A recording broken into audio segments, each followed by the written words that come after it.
Hello there. Welcome back to the Onebar and Lupagus show. I'm Lupagus here with Onebar, and it's time to, we do a lot of mock draft simulators, and the computer's always telling us how picks 1 through 11 are going to go. But you know what?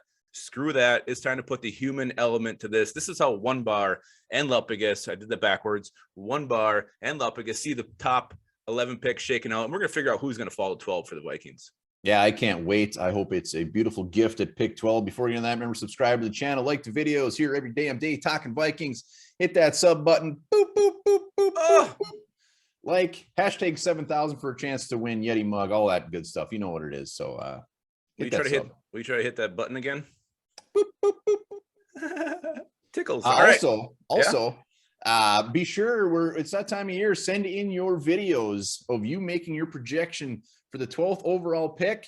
Send the video to onebarlupagus@gmail.com. Make your selection, quick explanation, and send it over. We're going to put all those together for a fan video that week. Best video will definitely win some Onebar and Lupagus swag. One of my favorite moments of the year, see what you guys come up with. And yeah, we had a damn tough decision last year, but the fact that Tim Boss just about knocked himself out with that beer can was an easy ultimate choice. Yes, there. Get creative, baby. Lupagus, right. You're starting us off at pick 1. And I know you don't feel as confident as I do, but I do feel Aiden Hutchinson is a lock to go 1. I'd be shocked if anything else happens. I'm taking Aiden Hutchinson. To me, he's the best player in this draft, and the Jags would be foolish to pass on him. Oh, I don't think that's a surprise at all. I think he should be the first pick. Lions on the board, sniffing around some different edge rushers. I'm not believing the Malik Willis talk one damn bit. It's Kayvon Thibodeau coming home. People, we do this every year. For no damn reason, his stock falls. It's a bunch of fluff. He's going to go earlier than anybody expects. He ain't falling. Lions get a steal, and I hate the thought of facing him twice a year. Did you see recently Dan Campbell came out and said they're not going to take Kayvon Thibodeau, which actually makes me feel like they definitely are taking him. Yeah, why would he say that? Exactly. Why would you say that one way or the other? You never want to tip your hat. So I think he definitely I don't think he's got a poker face at all. To me, the Texans, this is kind of a weird one. A lot of ways they can go. They also pick at 13 here, but if they are truly going to build around Davis Mills as their quarterback, I think they hit the line here. I mean, edge rusher is definitely a possibility. Trayvon Walker could go, but I'm going to go with Evan Neal, the tackle from Alabama. I think they take him here and solidify that O-line and protect young Davis Mills. Jets, another one that I think is a wild card that could go in many, many directions. Trayvon Walker staring him at the face, some good offensive linemen, but unfortunately, I'm going Sauce Gardner, pick 4, very high for a corner, but he is damn good, and they cannot pass on Vikings' hearts break.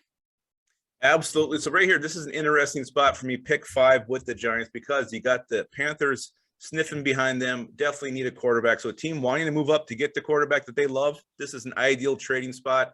But the Giants, again, another team that needs to build up that O-line. I think they're going to go ahead and grab Icky here and just solidify that thing. If they do stick around with Daniel Jones, he needs better protection in the pocket. Really, it's neck and neck between Icky and Neal, who goes first. So I'm going to have them go with Icky first, and maybe they get an edge rusher at 7. We'll see what happens for the Giants. Sticky Icky. Panthers on the board, sniffing around Kenny Pickett just a ton. And I'm not buying it. They need offensive line. Charles Cross coming home. Sam Darnold, maybe they roll with him. Maybe they still make a move later in the draft, but they need a big man up front. I can't see a quarterback going this early. Yeah, the Panthers are a hot mess, and I don't know. I think this is where Malik Willis comes off the board, but we'll see what happens. I think the thing with the Panthers is this is really going to be Matt Rule's last year. I don't see any way he even makes it through the season. So this is definitely a team that could be looking to rebuild next year and get one of those top prospects at the quarterback position next year. To me, that alone means he probably won't go quarterback. He's not going to want to bring. Well, it depends how much, if they do, I don't know, if they let Matt Rule get his way and let him go all in, maybe they do go with the quarterback. But we've seen it before. The Cardinals took Josh Rosen. The next year that the new regime took Kyler Murray. So they don't give a shit. But we'll see. I do think that's a quarterback spot at 6. But let's go 7 here. I'm going to go Trayvon Walker, though I actually think Jermaine Johnson's a sneaky option here, but I do think the Giants are going to get the edge rusher. Trayvon Walker, I just think there's too much hype around this guy. He's all workup, there's no production, but not enough production you want to see, especially playing that Georgia defensive line. Everybody's projecting what he could be. Will he get there is the question, but definitely a lot of top-notch physical traits when it comes to Trayvon Walker. Falcons, Garrett Wilson, send it in. Done deal. I'm feeling like They this need a is receiver. He's the most polished. Wham bam. Thank you, ma'am. Absolutely. Now, here we go. This is the pick. The Seahawks could do anything. Anybody here. I mean, we can scroll down. You can go with anybody. I think the top 65 is an option when it comes to the Seahawks. So this is where I really, really, it's God, a you were wild having card. a hell of a giggle over this. I'm just thinking of their past selections in round one. Rashad Penny, that LJ Collier. I mean, it's always a curveball. Jordan Brooks, that linebacker. I think this could go anyway. So I'm going to kind of take that into consideration here. I think this is going to be Carpenter, Bruce Irvin. Yeah, I think this is going to be a surprising pick, but I'm going to go still semi reasonable here. I'm going to give him Jermaine Johnson, the edge rusher from FSU. I do think he's one of the better players in this draft, and this Seahawks are going to take him. All right, Jets, we're up. They got their cornerback. I think at pick 10, they're going to be doing anything they can to trade out of that pick. But man, Jets were really hoping for an offensive lineman in the fall, and I'm going to throw a little bit wrinkle here. I'm going Trevor Penning. They need that offensive lineman. They're going to make a little bit of a reach. They're taking him. And Wilson needs some help. Did you just turn into Sling Blade there a little bit ago? You did. French fried taters. Sling Blade and Lupagus show. We're going to change the name. All right. The Washington Commanders, still struggling to say that. Couple great options on the board for them. Willis, Hamilton, Stingley. I think it's going to be one of these guys in the secondary here. And this is the question. Do they need a corner? Do they need a safety? To me, I still think Kyle Hamilton's one of the five best players in this draft. So I'm going to have them take Kyle Hamilton just as that BPA. And now the Vikings are on the clock. Derek Stingley, episode over.